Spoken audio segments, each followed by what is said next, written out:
Nama Mbah Rian dari Kudus mendadak jadi sorotan. Seorang penjaga literasi kitab Turos kaliber dunia menolak MUI Award. Di tengah zaman ketika ilmu sering dipertontonkan melalui gelar, jabatan, panggung seminar, dan media sosial, sosok Mbah Rian dari Kudus menghadirkan cerita yang berbeda. Ia dikenal sebagai Supriyanto, dan dalam dunia Turats menggunakan nama Ibnu Harjo Al-Jawi.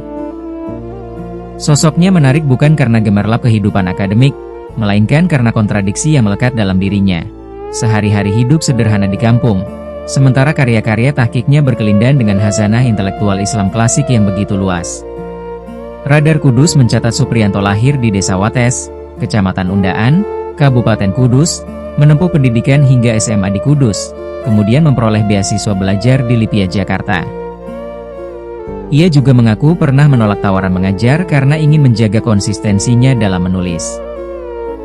Kisah semacam ini penting dibaca bukan untuk mengkultuskan seseorang, melainkan untuk mengingatkan kita bahwa ukuran kebesaran seorang berilmu tidak selalu berada pada popularitasnya.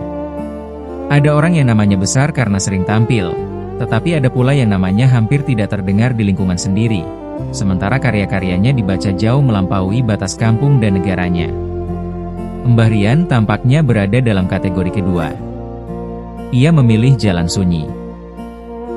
Membaca, meneliti, menulis, mengoreksi, dan mentahqiq kitab-kitab ulama terdahulu. Dalam tradisi keilmuan Islam, tahqiq bukan pekerjaan mengetik ulang kitab. Ia merupakan kerja intelektual yang menuntut ketelitian terhadap teks, perbandingan naskah, pemeriksaan sumber, penelusuran rujukan, dan pemberian catatan yang membantu pembaca memahami teks. Karena itu, seorang muhaqqiq sesungguhnya berdiri di antara dua zaman. Ia menerima warisan ulama terdahulu sekaligus bertanggung jawab menyampaikannya kepada pembaca masa kini. Ketika teks klasik ditahqiq dengan serius, yang dirawat bukan sekadar buku, tetapi mata rantai pengetahuan. Pernik Mbah Rian Al-Mastur dari Kudus, ilmu besar yang memilih jalan sunyi. Wahyu Iriana, penulis nama Mbah Rian dari Kudus mendadak jadi sorotan. Seorang penjaga literasi kitab Turos kaliber dunia menolak MUI Award. Di tengah zaman ketika ilmu sering dipertontonkan melalui gelar, jabatan, panggung seminar, dan media sosial, sosok Mbah Rian dari Kudus menghadirkan cerita yang berbeda. Ia dikenal sebagai Supriyanto, dan dalam dunia Turats menggunakan nama Ibnu Harjo Al-Jawi. Sosoknya menarik bukan karena gemerlap kehidupan akademik, melainkan karena kontradiksi yang melekat dalam dirinya. Sehari-hari hidup sederhana di kampung, sementara karya-karya tahqiqnya berkelindan dengan khazanah intelektual Islam klasik yang begitu luas. Radar Kudus mencatat Supriyanto lahir di Desa Wates, Kecamatan Undaan, Kabupaten Kudus, menempuh pendidikan hingga SMA di Kudus, kemudian memperoleh beasiswa belajar di Lipia, Jakarta. Ia juga mengaku pernah menolak tawaran mengajar karena ingin menjaga konsistensinya dalam menulis. Kisah semacam ini penting bukan untuk mengkultuskan seseorang, melainkan untuk mengingatkan kita bahwa ukuran kebesaran seorang berilmu tidak selalu berada pada popularitasnya. Ada orang yang namanya besar karena sering tampil, tetapi ada pula yang namanya hampir tidak terdengar di lingkungan sendiri, sementara karya-karyanya dibaca jauh melampaui batas kampung dan negaranya. Mbah Rian tampaknya berada dalam kategori kedua. Ia memilih jalan sunyi, membaca, meneliti, menulis, mengoreksi, dan mentahqiq kitab-kitab ulama terdahulu. Dalam tradisi keilmuan Islam, tahqiq bukan pekerjaan mengetik ulang kitab. Ia merupakan kerja intelektual yang menuntut ketelitian terhadap teks, perbandingan naskah, pemeriksaan sumber, penelusuran rujukan, dan pemberian catatan yang membantu pembaca memahami teks. Karena itu, seorang muhaqqiq sesungguhnya berdiri di antara dua zaman. Ia menerima warisan ulama terdahulu sekaligus bertanggung jawab menyampaikannya kepada pembaca masa kini. Ketika teks klasik ditahqiq dengan serius, yang dirawat bukan sekadar buku, tetapi mata rantai pengetahuan.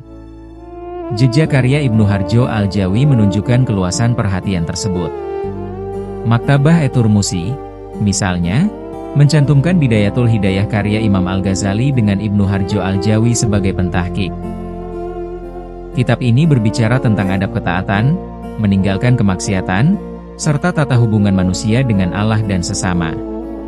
Pada karya lain, Sabilul Idikar Walitibar Bima Yamurru Bayal Insan wa Yankadi Lahu Minalamar karya Sayyid Abdullah bin Alawi Al-Haddad. Edisi Maktabah Turmusi tahun 2019 secara jelas mencantumkan Ibnu Harjo Al-Jawi, Mbah Rian, sebagai pentahqiq. Yang menarik, karya dan catatan Ibnu Harjo tidak berhenti pada satu disiplin.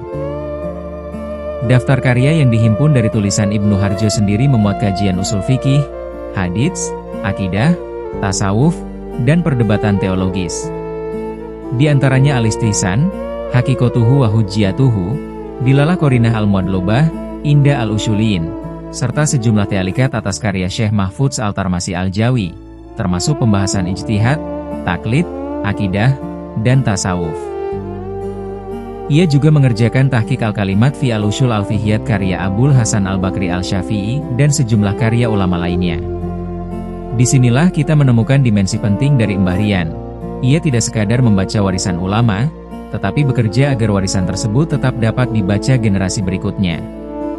Dalam konteks Indonesia, pekerjaan ini sangat penting. Khazanah Islam Nusantara begitu kaya, tetapi sebagian karya ulama terdahulu masih membutuhkan penelitian, penyuntingan, digitalisasi, dan pengenalan ulang. Tanpa generasi yang bersedia mengerjakan pekerjaan sunyi itu, banyak teks dapat semakin jauh dari pembaca modern. Lebih menarik lagi adalah pilihan hidupnya. Radar Kudus menggambarkan Supriyanto sebagai warga Kudus yang menjalani kehidupan sederhana, sementara ia telah menghasilkan lebih dari 100 kitab. Dalam keterangannya sendiri, ia mengatakan bahwa menulis kitab baginya bukan sekadar aktivitas akademik, melainkan panggilan jiwa. Ia bahkan menggambarkan aktivitas menulis sebagai sebuah bentuk dialog dengan para ulama terdahulu. Pernyataan ini barangkali merupakan kunci memahami mengapa seseorang dapat terus menulis meskipun tidak selalu memperoleh keuntungan material dan pengakuan sosial. Berikut adalah pendapat Gus Ikdam, seorang ulama besar Jawa Timur, tentang siapakah sosok Mbah Rian.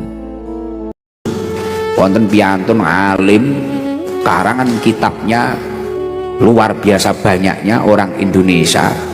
Wakila ada yang mengatakan beliau orang Kudus, masyhur dipanggil Mbah Rian, nyarai, ngarang kitab dan sebagainya. Wah, karangannya luar biasa. Terkenali karangan kitab ini kok ora trimo ning Indonesia, internasional. Nun sewu. Barang disurvei teng daleme, beliau niku mboten wonten teng dalem, dados tukang bangunan. Tiyang niku nek gadah ilmu niku mah tawadhu ngoten niku. Tidak bingung akan popularitas, tidak bingung akan dihormat. Lah awake dhewe nek wis roh nek ngono niku, bahkan niki sampai entuk penghargaan MUI, salah satu orang Indonesia yang alim kayak gelar MUI, mboten rawuh. Diundang ke Jakarta niku cara awake dhewe semrindil. Wah, mlebu TV. Wah, oleh hadiah nih lho piyantun alim niku. Kerantun pun teng atine niku pripun beliau niku manfaat dan kelak juga meninggalkan sesuatu yang bermanfaat dan mendapatkan ridhonya Allah.